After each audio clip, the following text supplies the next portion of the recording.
Hello and welcome to my build of the Charbens oil tanker.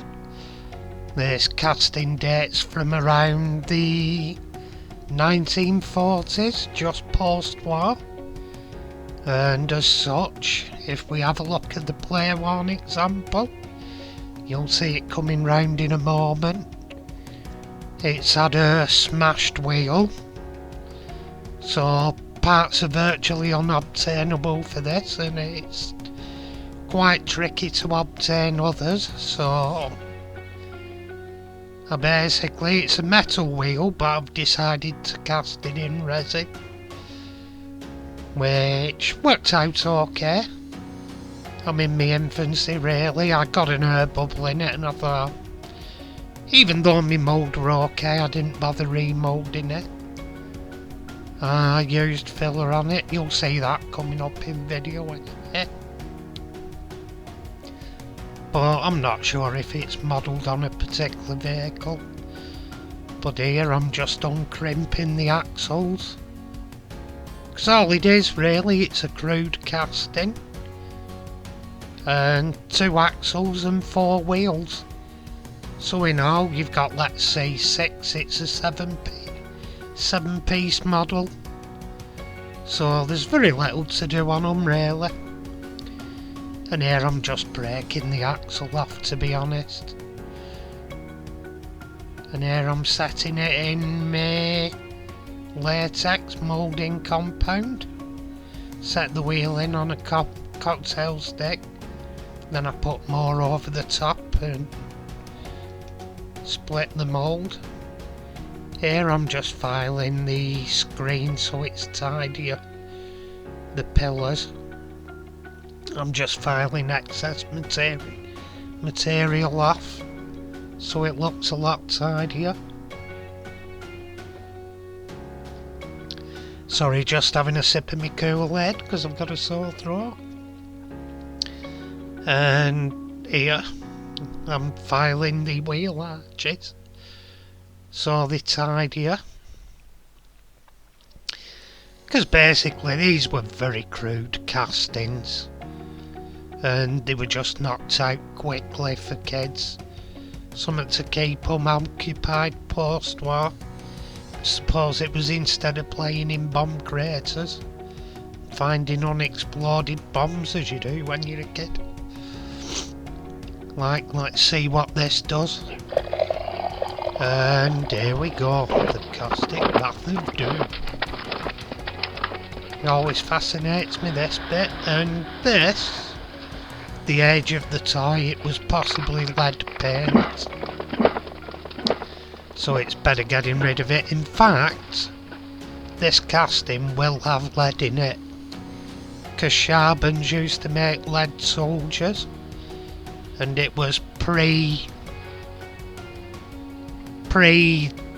lead in toys days, so the castings weren't brilliant quality because they had lead mixed in with the die-cast material, so they were poor quality. Only once the Act came in, or the law came in I should say, did they stop using lead for the later toys, and it improved the quality of this tanker, but they didn't build it for long in that period. And here I'm sanding down some more of the lines and casting marks on it, making it that bit tidier, and smoothing it down. I've still got a couple of marks on it, but it's a lot tidier than it would have been. When you think of it as well, compared to how they would have been built, it's probably took some of the originality away, tidying it up a bit. But, I just wanted a nice tidy model really. And it saved one rather than me being thrown out, or it'll go on my shelf now because it does turn out nice. very simple model, but I don't think it's of any particular truck, although I may be wrong. And here I'm just rattle canning some primer on it. As my title says, hissy rattly canny prime mouldy bit. And look, it looked good soon as the primer went on. Looked a lot nicer than it had been. It's a weird body shape, it's a bit art deco I suppose, but that's as they were back then. A lot of stuff was still art deco in that period. And just spraying the insides.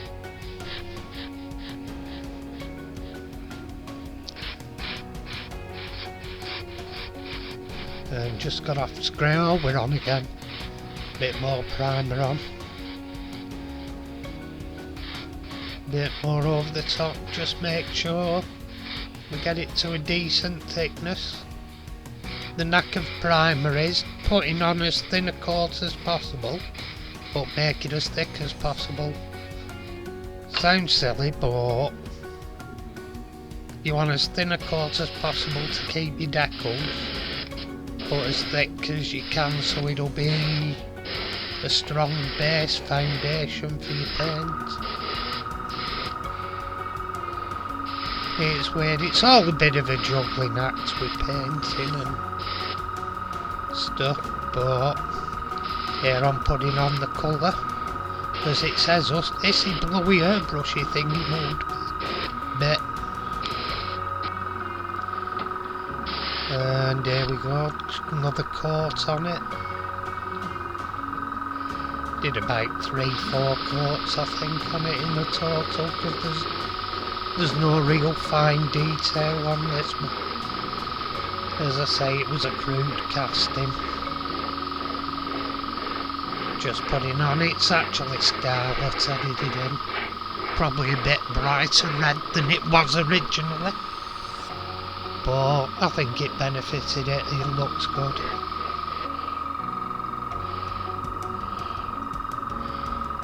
A bit more of my Kool-Aid for my sore throat. Could well lose my voice. Some people I work with say that could be a positive thing. And here we go. Some more, another coat on it. Oh no, sorry. Oh yeah, I'm still spraying. I thought that was the finished article. There's only a little clip at the end of the finished colour coats. It did receive clear later. And here I am just cleaning up the axles, taking the rust off them. And bending them to shape in one way or another. And here we are. I'm starting painting it here. Just doing the black tanker tops.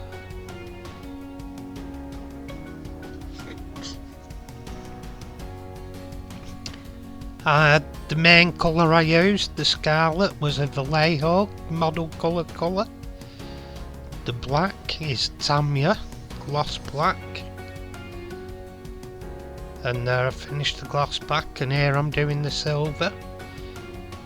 Petrol tubing down the side. Well, petrol or oil, whatever it is in it. There were no stickers on these, they were just post-war austerity really, they were made as cheap as possible. Things were just getting back to normal after the war. Which I don't know whether Charbens did, but most factories in one way or another was turned over to help the war effort. And they were probably just getting back to some sort of normality when these were built. You'd have had troops returning home, forces personnel returning home, demobbed as they call it. My dog got demobbed from the Navy at the time, and he got his demob suit and bit of money and stuff, and he ended up settling down in one of the prefabs they had in the war with me mum. So it was all a sort of weird time in life, really.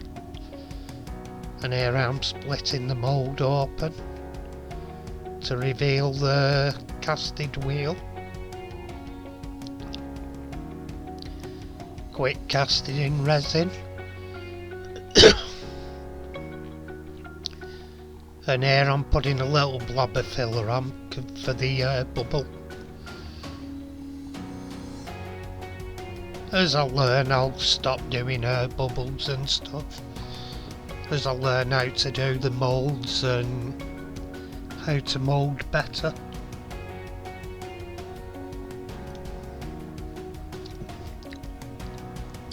But it were one of them things I were wondering, is it worth doing it all again just for a little bubble? Well, it was a quite large bubble in the scheme of things, but I was happy enough to let it go.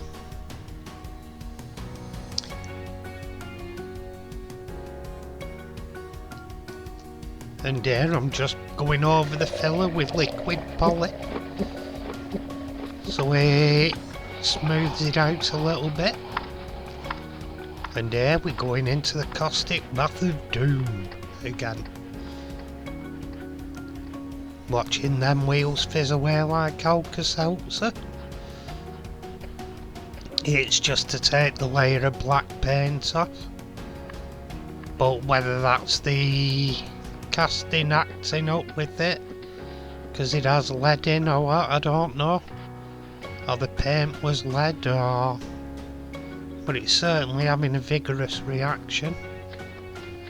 So probably something different to the normal die cast.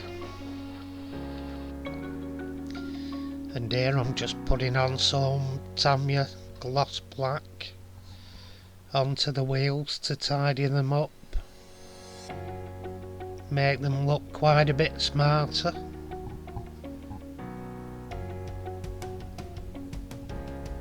That's two.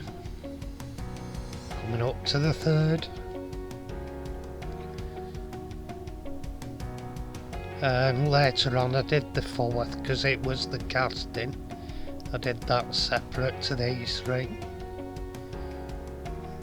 And here we are doing the casted one separate. The idea is once it's painted, it looks no different to the others, which there's very little difference. It's a crude casted wheel.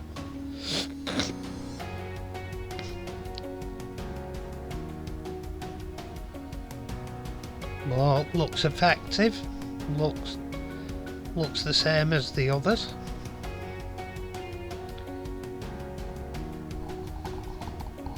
And here we're going on to fitting the wheels. I'm just crimping the axles, giving them a good squeeze so it flattens the metal out in my vice grips.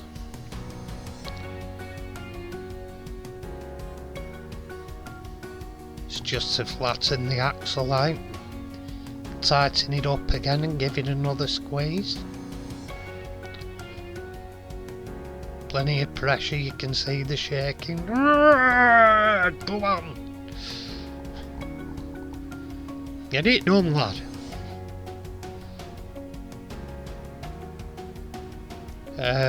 Tighten, I think I tightened it down, had another squeeze. Just to make sure the metal had squoze out enough and was holding the wheels on.